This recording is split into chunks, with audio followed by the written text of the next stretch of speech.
Hi, guys, and thank you, Pete, for giving me an opportunity to serve your event planners. I often tell the story about a time when I was probably about 8 years old and I heard my mom call me into the living room, which meant either I'm in trouble or I've got a chore to do. So I walked down the hallway and I could see my dad sitting in the living room on the couch behind the newspaper.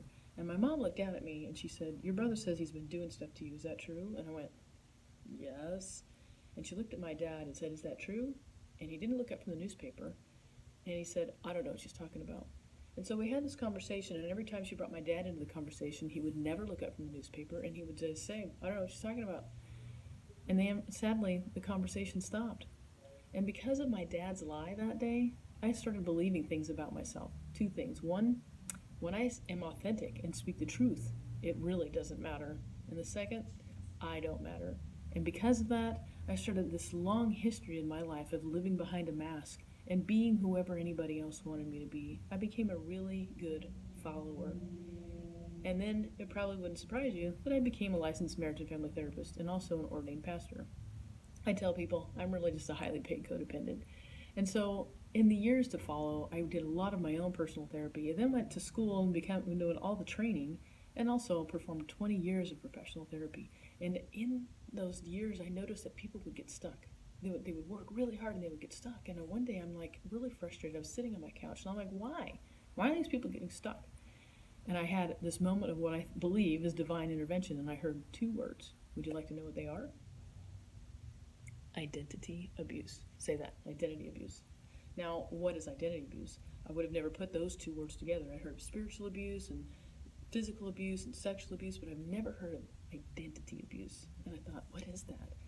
What would happen if my identity, my who I am, was abused? And what I realized is that my identity got damaged by the lies that my dad told before I was even old enough to know I had an identity. So I started living out in these concepts of lies the rest of my life.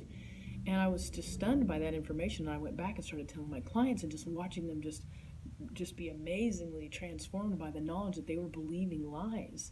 And so I took all of this information and all of my training and I created a course called the Identity Abuse Busters course. And you can find it at identityabuse.com.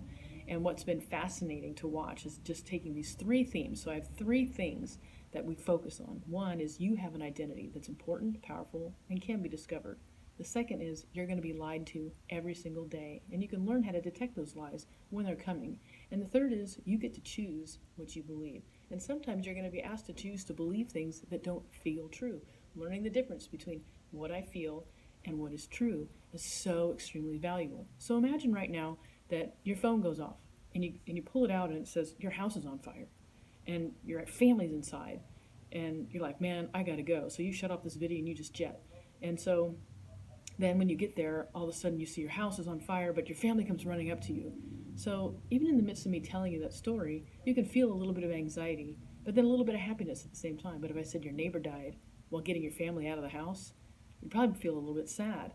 So even though you knew I was making up this entire story, your emotions go along with it. So I get to teach people how to detect when their emotions are being leading them into things and thinking things that maybe they're not really true because you knew it was a lie, but you felt it anyway.